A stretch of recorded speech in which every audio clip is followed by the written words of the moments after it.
Thompson. So I'm going to be talking a little bit today about the differential gene expression and transcriptomics of diapause and desiccation tolerance in annual Killifishes. So some of you may have seen Andrew Furness give a talk about this yesterday. But these are fish that live in parts of South America and Africa, and they just live in these little ephemeral or marginal habitats. And oftentimes, at least once a year, the pools dry up and all the fish die. So these fish have coped with this by burying the eggs down into their substrate of their ponds, and then the eggs can go into 3 different diapauses, and some of them are facultative and some of them are obligatory, through embryonic development. And then they can also tolerate desiccation. So if you see from my slide here, this is, you can kind of see it at the edge there. This is just a fish egg sitting on my desk at work. So it's like you can just carry them around in your backpack, and a lot of aquarium people, actually, there's this trait all over the world, they'll just send them to you in the mail. So you just go in your mailbox and there's a little packet of dirt with fish eggs in them, put them in the water, and they hatch out. So that's the cue. If you ever had like brine shrimp, artemia, or sea monkeys, we call them in the U.S. if you were a kid, you throw them in the water and they hatch out. So this is the same thing as when it rains. The fish are in this diapause 3 stage, which is this pre-hatching stage, and the water is a cue for them to hatch out. So these are 3 distinct diapause phases. I'm going to be focusing on the 3rd diapause phase today, where the embryo is just fully developed and it's waiting to hatch out, but it's metabolically dormant. These other 2 phases are also interesting. The 2nd phase has really been a larger topic of study in these fish. So we don't really know anything about the 3rd diapause stage.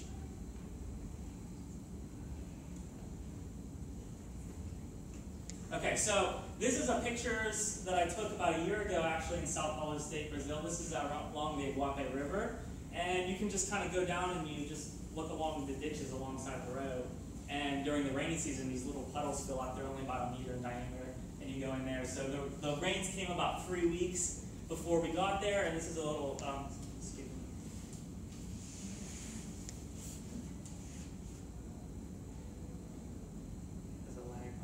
This is a 3-week-old male Leptolevus that lives in these little puddles. So there's a whole little ecosystem going on there where these Killifishes are top predators.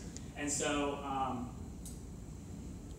the interesting thing about this trait is that if you saw Andrew Furness's talk yesterday, it's arisen multiple times. So this has been hypothesized to be the case for a while now. Even phylogenies as early as the 1980s kind of found these annual fish or seasonal fish that come about once a year and can undergo diapause. They're not monophyletic. So you have several origins in Africa and several origins in the New World as well. So it's up to 3 different origins of diapause at least in the New World in South America, and also in Africa, and probably even more that we don't even know about yet. So this is a phylogeny. This is the most recent one that was just put together. So it looks like anywhere in red here is the origin of annualism. So it's a question of, is it convergence or parallelism? Is it being lost multiple times? And so there's most of the traditional analysis of looking at this has built phylogenies, and they do likelihood things and try to reconstruct ancestral traits. But I think another interesting way of looking at it is using transcriptomics and kind of genetically dissecting the trait to actually see what's going on. So another phenomenon, this is kind of where things get crazy, is these non-annual fish in the same group also do this thing that's like a delayed hatching.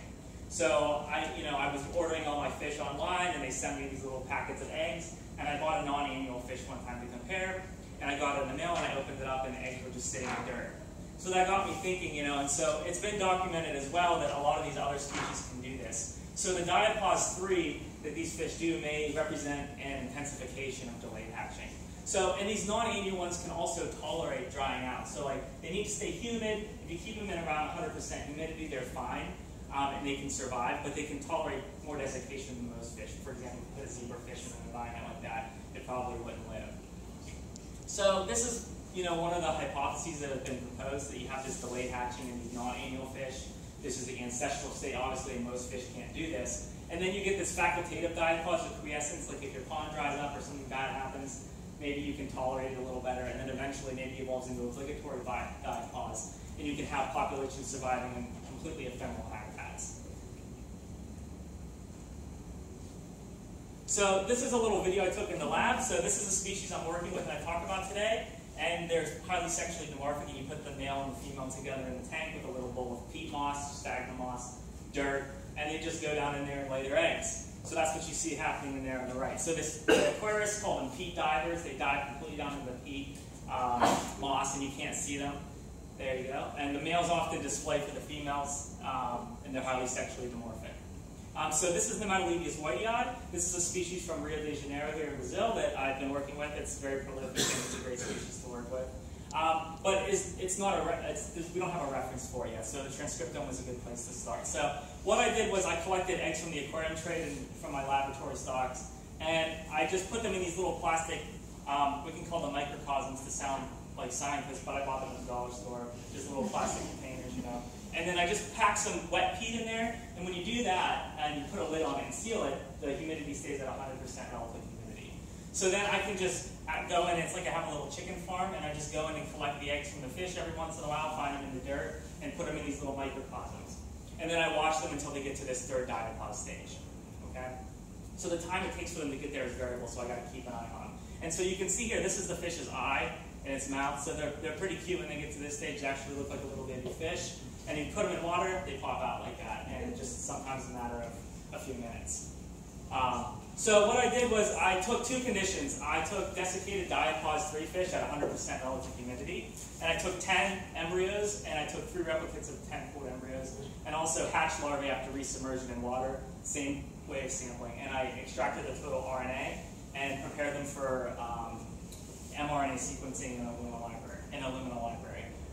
So I could do RNA-seq on these guys. So this is just my bioinformatic pipeline. I'm still working through this, like it's still a work in progress. This isn't finished yet, but I take the raw reads and I use Trimomatic to clean up the bad quality reads. I use SortMe RNA to remove any remaining rRNA contamination. And then we used Trinity to assemble, which seems to be a very common pipeline now. And then I also use DeconSeq because, you know, when you store these eggs on the peat moss, lots of microorganisms like to live on them too. So I can filter out metagenomes with using that software. So any other fungi or bacteria that other people might find interesting, you know, that is not relevant to this project, I can filter out that egg. So then I get a contaminant-free transcriptome, and I can use Bowtie and EdgeR and things like that that people commonly use to map the reads back to a de novo assembled transcriptome. And we can look for differential expression. So this is just basically a simple experiment where we can compare condition 1 and condition 2.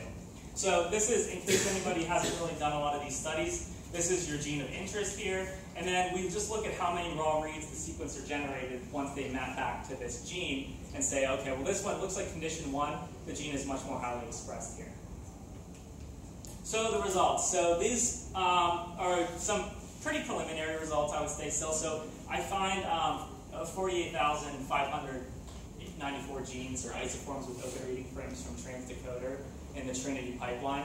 So this number is probably a little inflated. The way Transdecoder works is that it'll put things on there twice if it has multiple open reading frames. So that number is probably going to change. And also, I found around 2,500 or more differentially expressed genes at p-value of 0.05 and FDR of 0.001. And these are all at a 2 or more log-fold change between diapause 3 and hatching. So again, this number is probably going to go down too. It's pretty inflated because when you do a de novo transcriptome, sometimes you get assembly artifacts. So I don't have a reference genome to work with. This is the first main study that's ever been done with this species. So some of it is, you know, repetitive elements that kind of assemble together. So I'm working through now, and I'm in the process of annotating everything to remove those. Okay. So what did we find? So we did find some candidate diapause genes that are differentially expressed. So, you know, obviously, by doing this, you can find hundreds or thousands of candidate genes that are differentially expressed. So I'm just going to talk about a few that I found interesting. So this zinc finger homeobox protein that I found is 5-fold higher in diapause.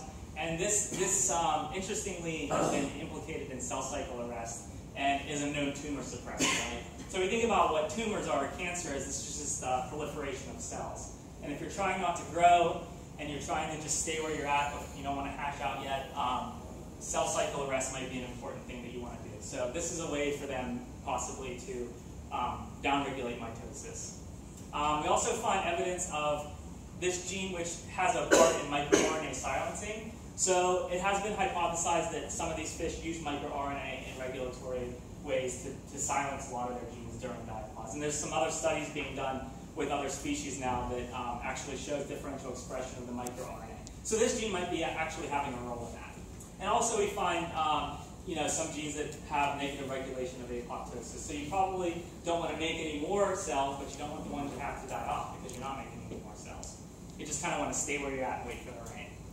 So in hatching, so there's, again, just as in the tumor repressing gene, this gene that's been associated with cancer because it's positive regulation of cell division. So these fish, they're not really being used as biomedical models, but they could be because I think they have a lot of implications for cell division and stuff like that. They are using them as senescence models because they age very rapidly since there's no pressure in the lab for them to live a long time.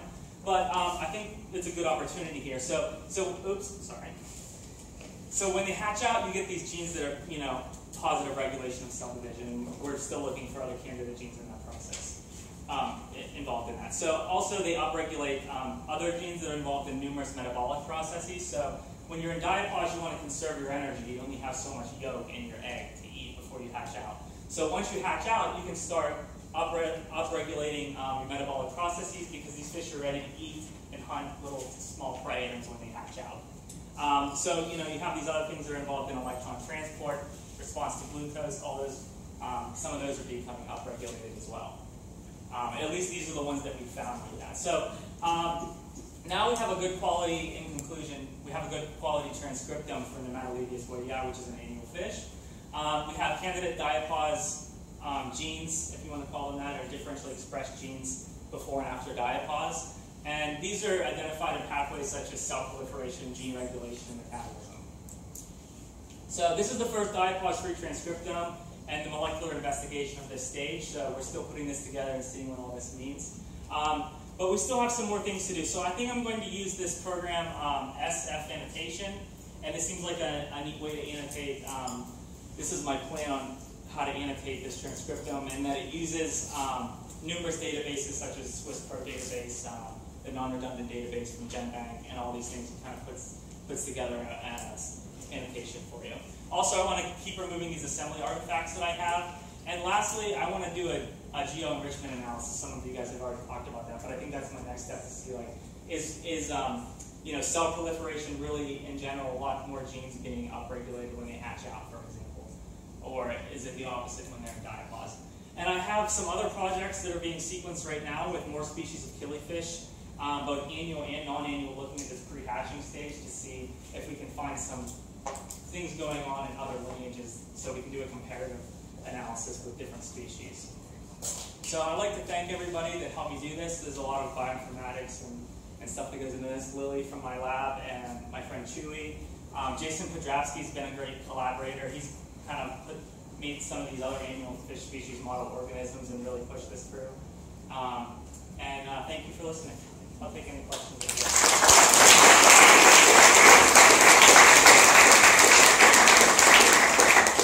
So I have a question. I actually have a both one of these fish when they're in the diapause stage. I imagine they have this little egg capsule, right? Mm-hmm. So when you did the RNA extraction, did you put the whole fish with the whole capsule?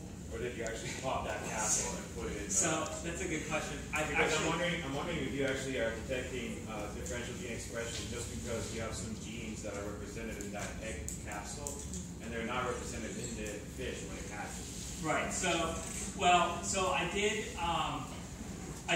pop the capsule, but I think that if the stuff isn't being used, it's not that it's just going to sit in there. I think they'll probably eventually be degraded by cellular processes, like things that aren't being used. And again, I should say, obviously when I talked about the microRNA, there's multiple levels of regulation here. Just because it's being expressed and not being expressed doesn't mean that it's being turned into a protein, right? Yeah. So there's also things like epigenetics to consider.